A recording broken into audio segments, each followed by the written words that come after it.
if you're alive, you have something worth to say.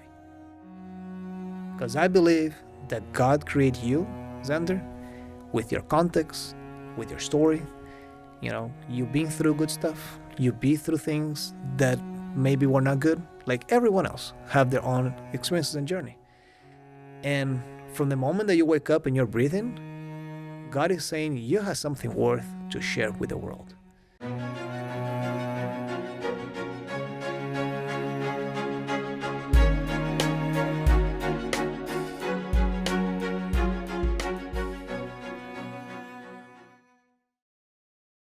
Hi, I'm Xander, and this is the Days Before You podcast. Last season, we talked about getting over the fear of sharing our faith. You know, how to push past the nerves and self-doubts. But once you do get past that fear, then what? I'm a communicator. I know that when you share a message, it's not just about what you say, but how you say it. You can't just throw words at people and hope something sticks. You have to look for ways to make your message compelling to your audience. In today's world, where there are so many tools for communication, we have more opportunities than ever to share our faith. We have more opportunities, but also more challenges. Like, how do we make sure our message isn't just adding to the noise? How do we engage with people in ways that actually draw them in?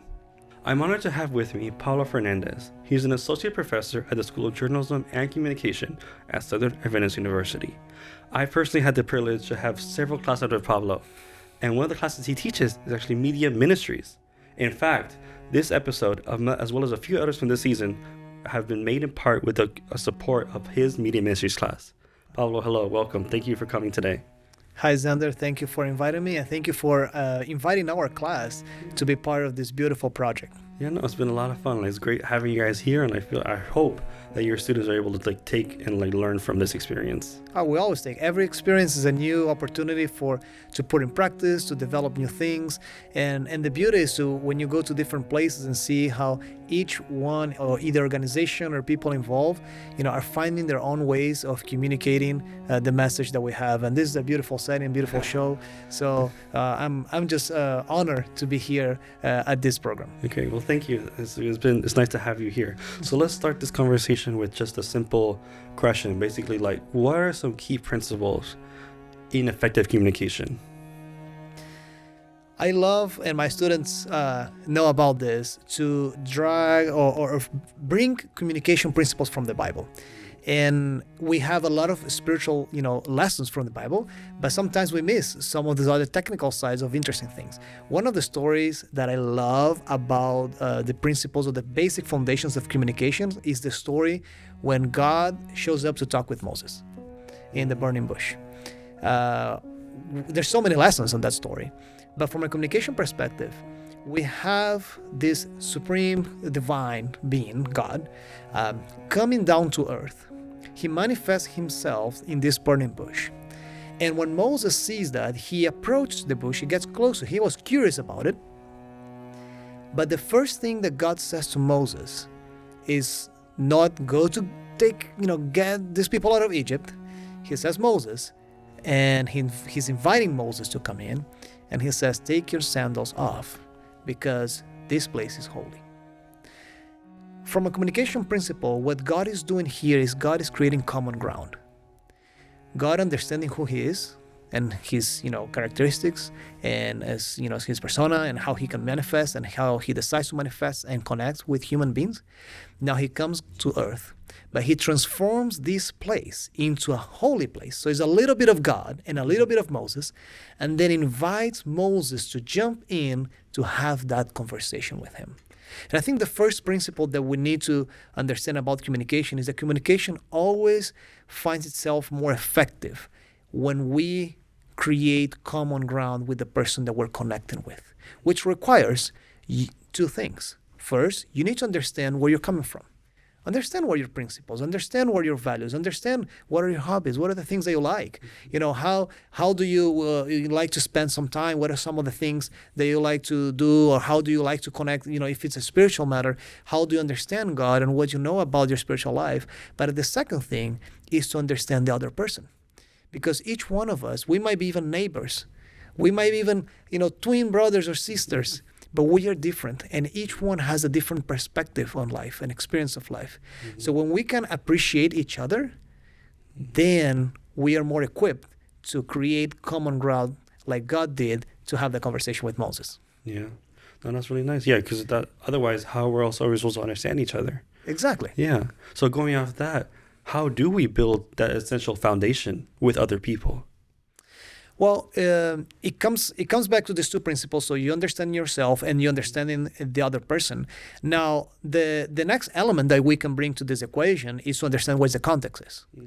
Okay, so in the evening, God calls Abraham and said, "Look at the stars." He's using the context to communicate and connect a message with the subject. So when we are having a conversation with someone, it's important to understand, where we are. What is the time of the day? Is the conversation we're having at 6 in the morning or like 11 p.m.? We will use different languages. We're going to use different pace, even different volume. How long are we going to talk? I remember when I was a little young and getting, high school age, my mom and my dad would put breakfast and they were like, and my mom would like to have a conversation because I'll be busy after that, going to school and several activities. So she wanted to use that time of the day to have the whole conversation of the day with me. And it's like, Mom, it's 6:30. Can we talk later, please?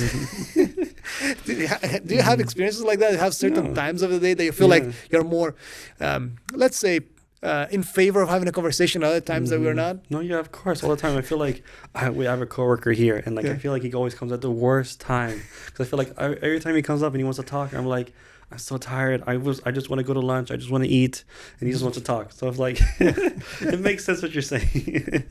So there is this part of you understanding the context of the moment, understanding the context of the other person. But that comes, like using your example, like, I bet that many times you put some effort, right? It's hard, but yeah. Okay, you know what? Okay, let's have a conversation. Yeah. So it does require intentionality, because if not, people does not live life to please you. Just because you don't feel to talking to someone, it doesn't mean that you're never going to talk to the person. There will be times that you're going to find yourself, okay, you know what? I'm going to put effort, and maybe I might not have even 30 minutes to talk, but I do have literally 15 minutes, so I'm going to manage this conversation, even maybe be proactive. Hey, I would love to give you more time, but I only have 15 minutes. Can we have this conversation now? Say, yes, let's do it. So then we create a safety boundary that help us manage the context together, especially when maybe we're not feeling much like it, okay? Yeah. No, that's fair. That's fair. Yeah, because obviously conversations are taxing, like having to pay attention, having to actively listen to the person. It takes energy, it takes time, and it takes effort to put into it. Yeah. So how do we ensure that if when we are communicating to somebody else, that we're crafting it in a way that's easier for somebody to comprehend, or to take off the load off that person, at least a little bit? How do we ensure that is possible, if at all? I don't know. I'd say, yeah. Yeah. So communication is a system. It's not a direct system that goes one way. Like you follow this recipe and 100% check. You ensure the communication was effective. No. Communication is a cycle that never stops. It happens all the time. Right now, while I'm talking and you're listening, you are communicating to me in the way that you look, in the way that your body reacts, in the way that you breathe. Nodding, stuff like that. Yeah. Exactly. I feel like, you're too boring, too long. So we are communicating all the time. So as you are sharing the message, you also need to be aware that the person is responding at the same time and is communicating with you, either through silence or maybe through eye contact, through gestures, through checking the phone while you're talking. It's like, okay, what this person is communicating, right, with that. So we need to understand that the communication first, as I said, is non-stopping. It's happening all the time. Now, to ensure that it's effective, it's a hard task because, again, it's not based on a checklist, but it's into your assessment of how this person is responding to the message that you're sharing. Many times, especially when we're nervous. I don't know if you remember the first time that you were asking somebody out.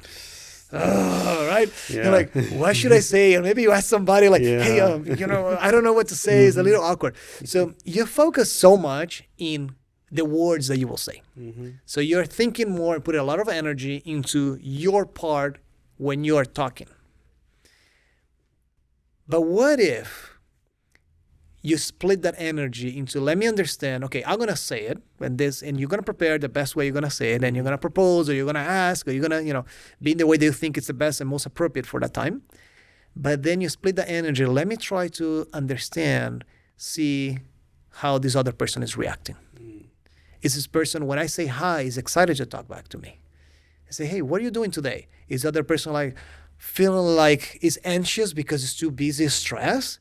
And then, or just like is starting showing curiosity, like, oh, I don't know, why does he or why does she want to know about that? So that's the element that sometimes many of us miss, especially when we put so much effort in your part when you're talking, but you're not putting effort into understand what the other person, how the other person is reacting.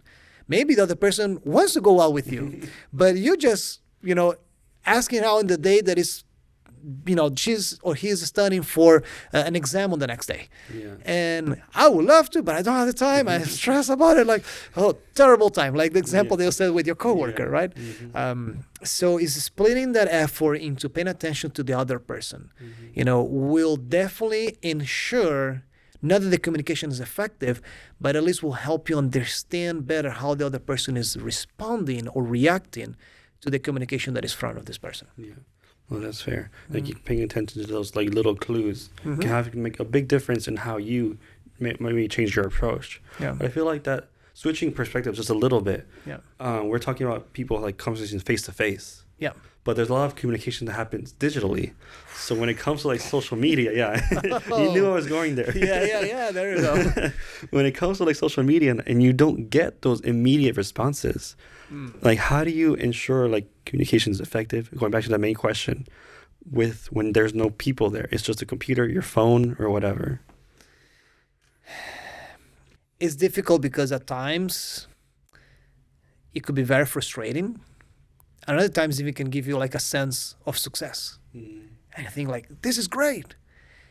And maybe it got great because there was something funny out of there that for some reason it became the specific timing and became like a viral. But just because something became viral doesn't mean that successfully communicate the message they originally intended to do. When we are approaching digital communication, I think one of the challenges, or the biggest challenge that we have, without even getting to social media yet, is texting.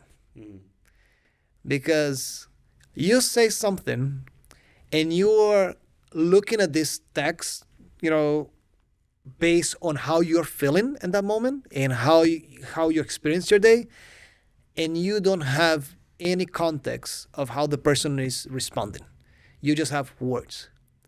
And many times they're this funny, sometimes not even funny, a little sad, or even arguments that happen because of texting that will, either malinterpret it, or like people misunderstood what happened, or just like the editing, the auto editing, kind of throw a curveball here, right?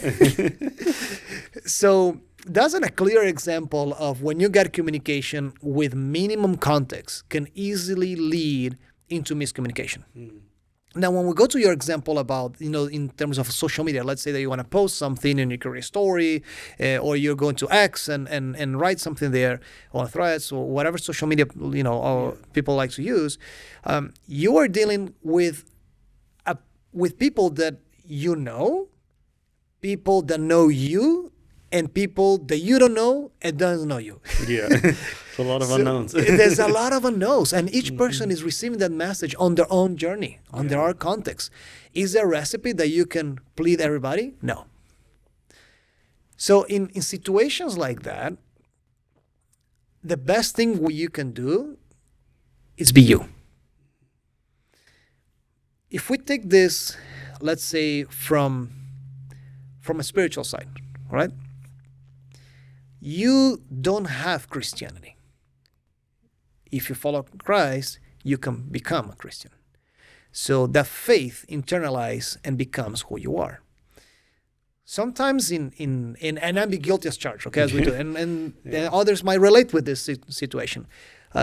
You try to become something online that you are not. So if you cannot understand the other person's context, or you have limited access to the information, to the other people, I'm assuming this is more like like a personal social media situation. It's not Yeah. like a company that does target Yeah. audience and have metrics and Yeah. kind of Well, have a better sense. But it's more Yeah. like at the personal level, right? Well, yeah, it could be either personal. I'm thinking in the context of either personal or maybe like a small church, or like somebody's trying to help a small church Instagram like grow and stuff. Okay, for good. example. All right, good. That's another good point. Let's finish this person, and then we can move to Yeah. the church if you want to.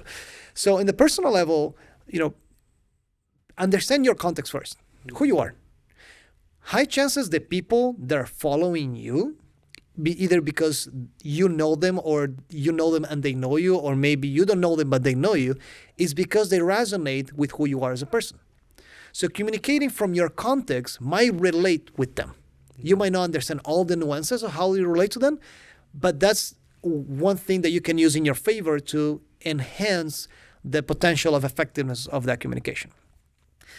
Now, obviously, another interesting tip in this case is like, can you be intentional in created situations through the content that you can create to learn more about your audience?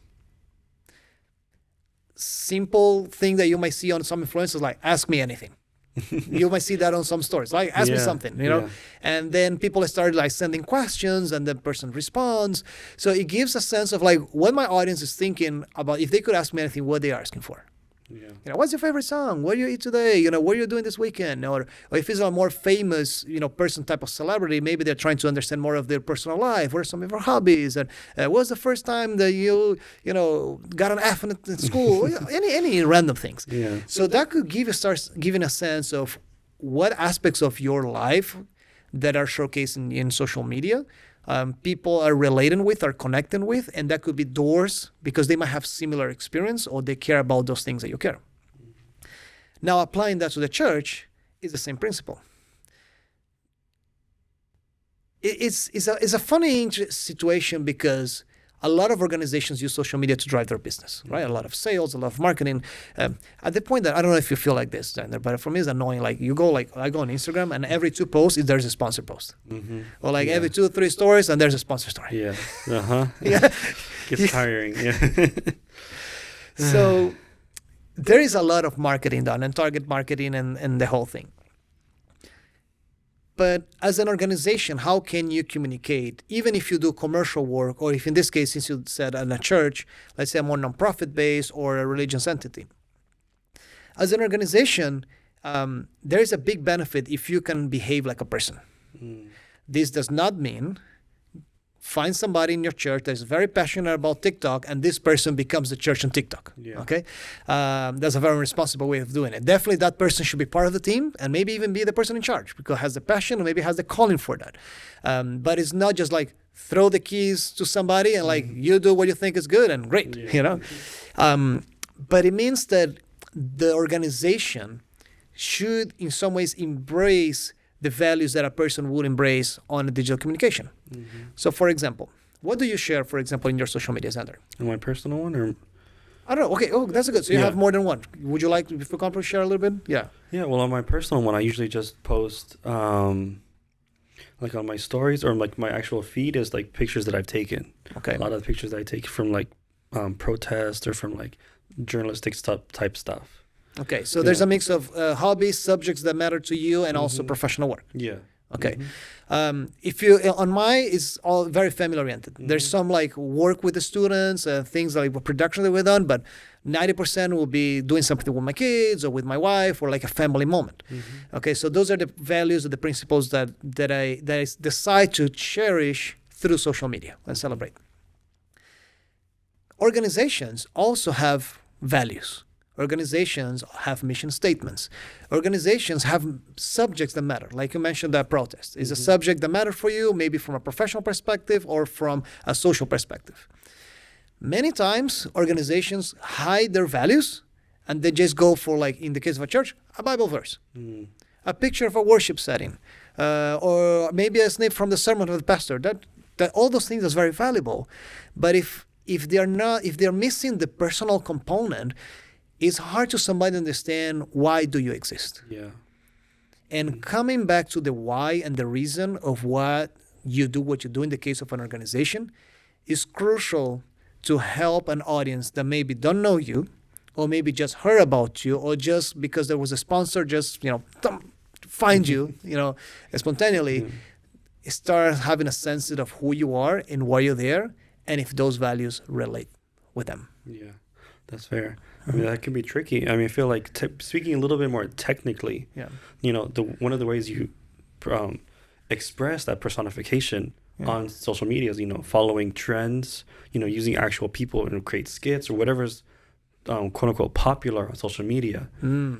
So how, and if that's one of the ways to do it, to be more personable, how do you ensure that your core beliefs are still aligned and still represented, even though some of these trends might go against your beliefs?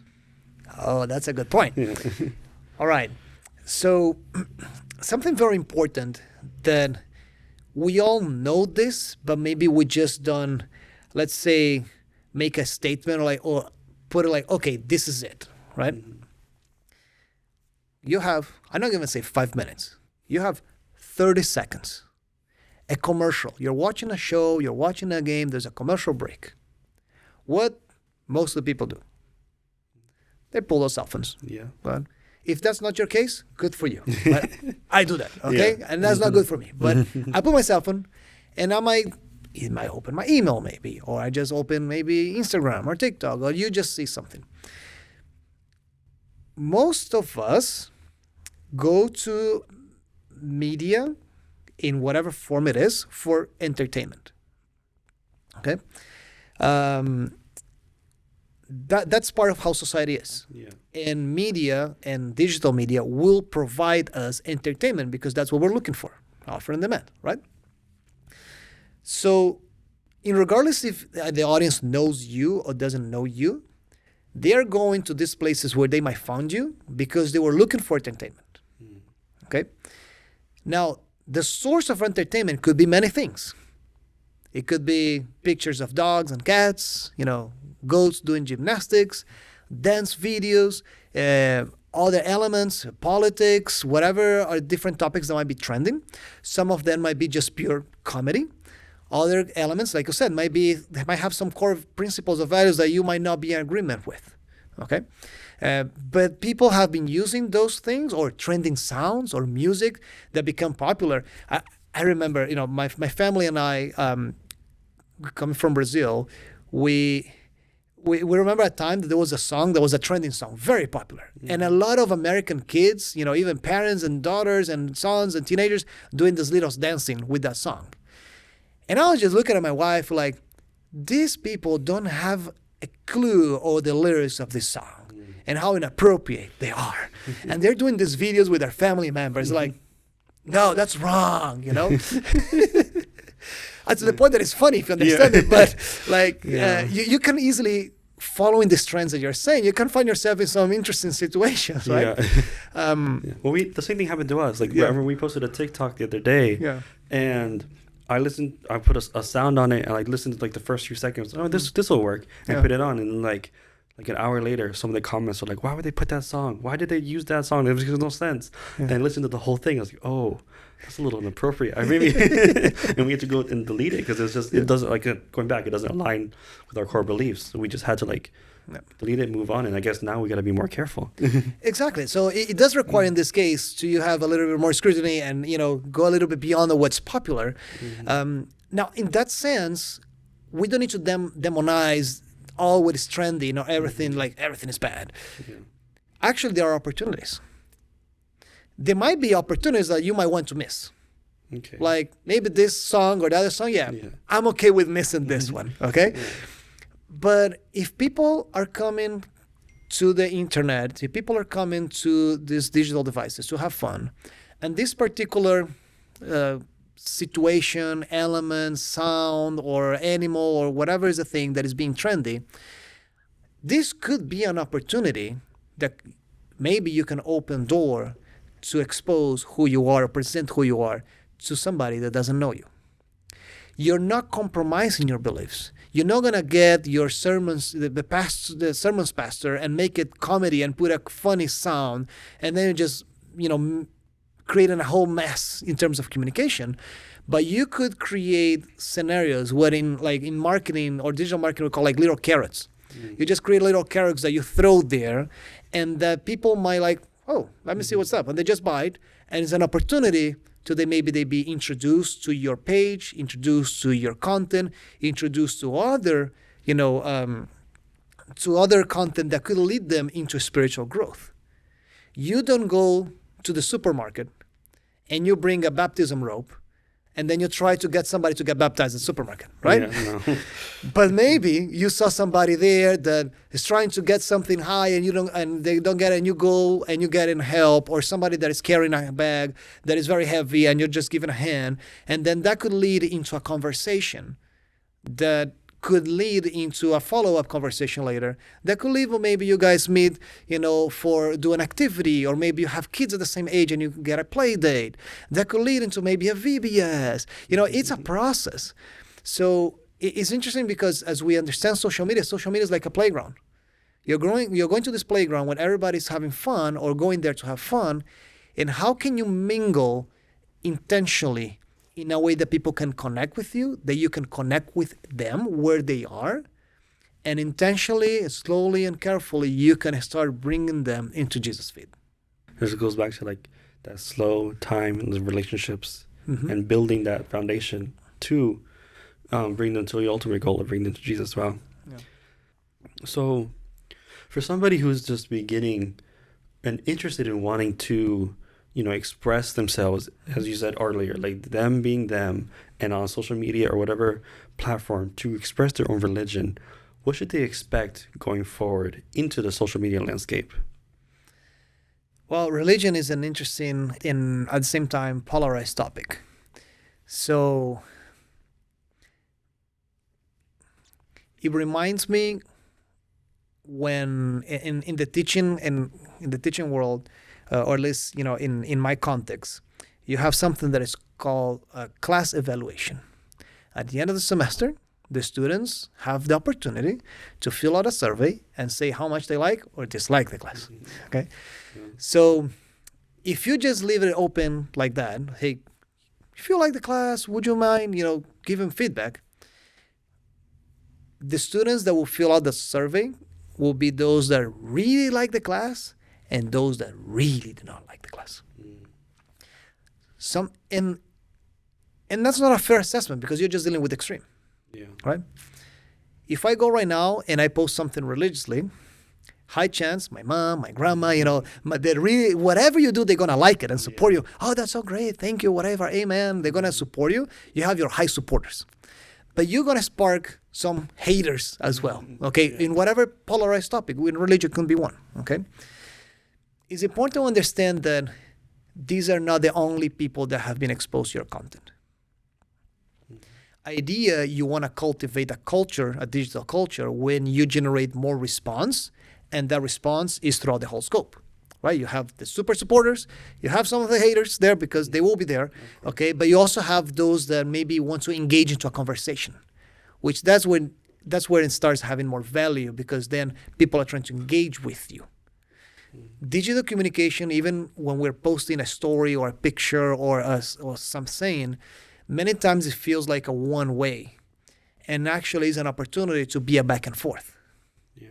Now, a good example of back and forth, why TikTok is so funny for so many people. It's not the content, are the comments. Yeah. Yeah, and you just go, for those that like TikTok, it's very often that when you go to the comment sections, people say, I'm just here for the comments, right? Because that's where people are engaging with the content and discussing and having fun. Usually it's more from the entertainment side of things, right? Yeah. Or people being creative of how to respond to that. So it's important for us to understand in terms of expectation that it's very rare that you're going to put something and suddenly we'll have like a huge success. At the same time, there is a potential to you receive some hard critique. And unfortunately, even at times from people on your inner circle. Maybe you're going to receive some pushback from people that you know. And those things hurt. So similar to what I mentioned about the church or why you do what you do and why you do this ministry, ask yourself, and even in prayer, why I'm doing this, why I'm feeling compelled to share my faith through digital media. And let the why drive you, especially when you feel discouraged, especially when you receive critique. There might be some constructive criticism there, and even maybe people express it in the wrong way. They could have better words to maybe help you do your content better. But we need to be open to growth. And it's a common trend when you start seeing people that, let's say, build a YouTuber or an influencer career, they did not happen overnight. There might be certain content that became viral overnight, but that's not the recipe for success. The common trend is that they've been posting this for 4 or 5 years every single day. And it takes a lot of effort. It takes a lot of mornings that you don't feel like waking up to do this. It takes a lot of, patience to deal with the criticism, or with just like understanding the only people that are liking and sharing this is just your mom and your grandma or whoever is your big supporters, and you're slowly building your audience. So start with a why. Be patient, okay, and keep and learn from your experience. And regardless if it's a one person that feels called to do it from a personal perspective ministry, or if it's a church, if it's an organization. And be intentional in how you can build an engagement, opportunity. If it's a church and you're just like putting some pictures or live streaming a service, and there's no opportunity to engage with those people that are connecting with you, you're just missing a chance. And I think that's the big thing that social media can give us, is the chance to engage with people that we know, that know us, or people that we don't know. Mm-hmm. Wow. Yeah, so it's like, as you're saying, it's a lot of social media. It takes a lot of effort. It takes a lot of work, and maybe it's not for everyone. They're like, everybody has different talents. So maybe this type of work might not be for everybody, but for some people it could be. But in that case, how do you ensure, or how do you know if what you're saying is actually worth saying and expressing to others? If you're alive, you have something worth to say. Because I believe that God created you, Xander, with your context, with your story. You've been through good stuff. You've been through things that maybe were not good. Like everyone else have their own experiences and journey. And from the moment that you wake up and you're breathing, God is saying you have something worth to share with the world. And sometimes we might waking up and we're like, we don't feel like I have nothing to say. But God says, you don't need anything. The same way he said to Moses, like, it's not about how you feel about yourself, about your language or your leadership skills. It's about me, that I'm with you. I'm going to be with you. And it's easier said to done to do this, okay? Because, mental health is a big problem. Many of us go through different phases of life. And the sense of worth, especially on a digital world when we're comparing with each other all the time, it has been significantly affected. But I don't have a single doubt that if you're breathing today, you and me, we have something worth to say. So go and say it.